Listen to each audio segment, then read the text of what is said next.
700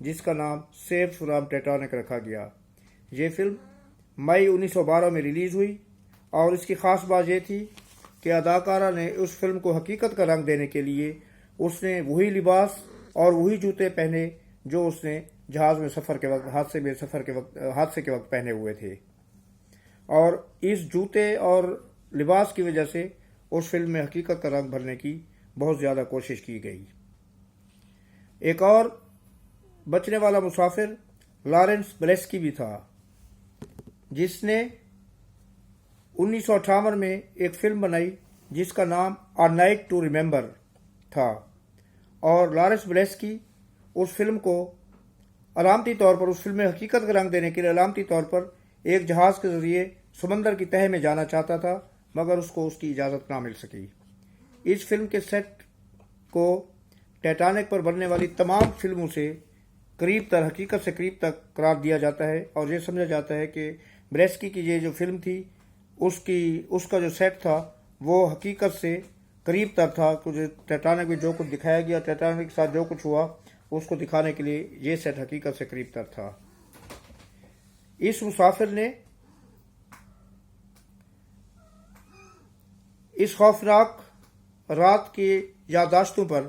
اپنی یادداشتیں مرتب کی اور ایک کتاب بھی لکھی جس کا نام دا لاس آف ایس ایس ٹیٹانک تھا۔ جہاز کے جو موسیقار تھے، جہاز میں موسیقی وغیرہ ہوتی ہے، اس کے جو موسیقار تھے، جو بینڈ تھا، انہوں نے مسافروں کو معذرت چاہتا ہوں، انہوں نے مسافروں کا دھیان بٹانے کے لیے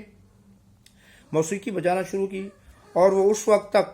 موسیقی بجاتے رہے جب تک جہاز نہیں ڈوبا اور وہ بھی جہاز کے ساتھ ڈوب گئے، جیسا کہ 1997 میں بننے والی فلم دی ٹیٹانک میں بھی دکھایا گیا ہے۔ یہ ایک حقیقی سین تھا، اور وہ موسیقار جو تھے وہ اسی طرح ڈوبے تھے کہ جہاز کے مسافروں کو انٹرٹین کرتے ہوئے انہوں نے اپنی جان دے دی۔ جہاز کے حادثے میں جو بڑی وجہ تھی وہ یہ تھی، جو بھی آپ کو میں بتانے لگا ہوں، کہ اس جہاز کے 2 آفیسرز فریڈرک فلیٹ اور ہرلینا ڈولی تھے، ان کے پاس دور تک دیکھنے کے لیے دوربین نہیں تھی۔ جہاز میں جب ظاہر ہے کہ جب دور تک آپ کو کئی کلومیٹر تک دیکھنا پڑتا ہے تو اس کے لیے ایک خاص دوربین ہوتی ہے، وہ دوربین ان کے پاس نہیں تھی اور وہ دور تک نہیں دیکھ سکتے تھے۔ اس کی وجہ یہ تھی کہ سیکنڈ آفیسر جسے آخری لمحات پر ڈیوٹی تبدیل کی گئی، اس جہاز میں جو سیکنڈ آفیسر آ رہا تھا، جو اصل ڈیوٹی تھی جس کی آخری لمحات میں جہاز کی روانگی سے پہلے اس کی ڈیوٹی تبدیل کر دی گئی، اس کی جگہ پر ایک اور سیکنڈ آفیسر بھیجا گیا، اور جو ڈیوٹی آف کرنے والا سیکنڈ آفیسر تھا وہ ڈیوٹی لینے والے سیکنڈ آفیسر کو وہ دوربین دینا بھول گیا جس سے جہاز کے دور دور تک دیکھا جا سکتا تھا، اور یہ چھوٹی سی غلطی جہاز کی تباہی کا مین محور تھی۔ یہ چھوٹی سی غلطی کی وجہ سے وہ لوگ جو ڈیک پر ہوتے ہیں اور جو جہاز کے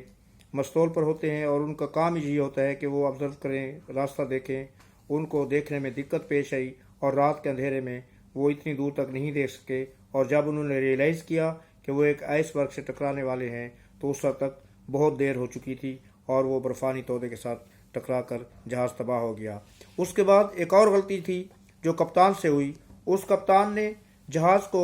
پورٹ کہتے ہیں لیفٹ سائڈ پر گھمانے کی کوشش کی۔ اس سے یہ ہوا کہ جب وہ جہاز لیفٹ سائڈ پر گھوما تو اس کی رائٹ سائڈ تھی وہ اس تودے کے ساتھ ٹکرائی، اور اس تودے نے اس رائٹ سائڈ کے پوری جو کیبن تھے،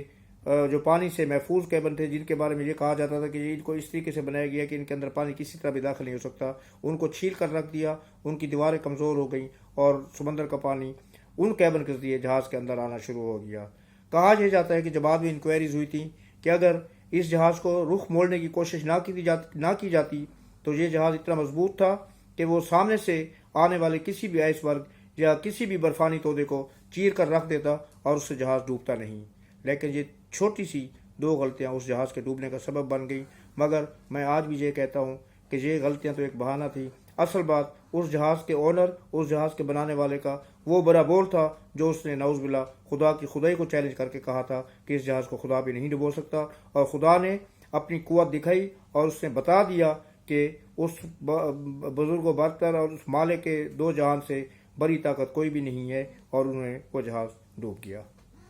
آج کے لیے اتنے کافی، یا زندہ صحبت باقی تو انشاءاللہ پھر ایک نئے ویڈیو کے ساتھ حاضر خدمت ہوں گا۔ اللہ پاک آپ کو اپنے حفظ و امان میں رکھے، آپ کی حفاظت فرمائے۔ اللہ نگہبان۔ اللہ حافظ۔ السلام علیکم۔ شکریہ۔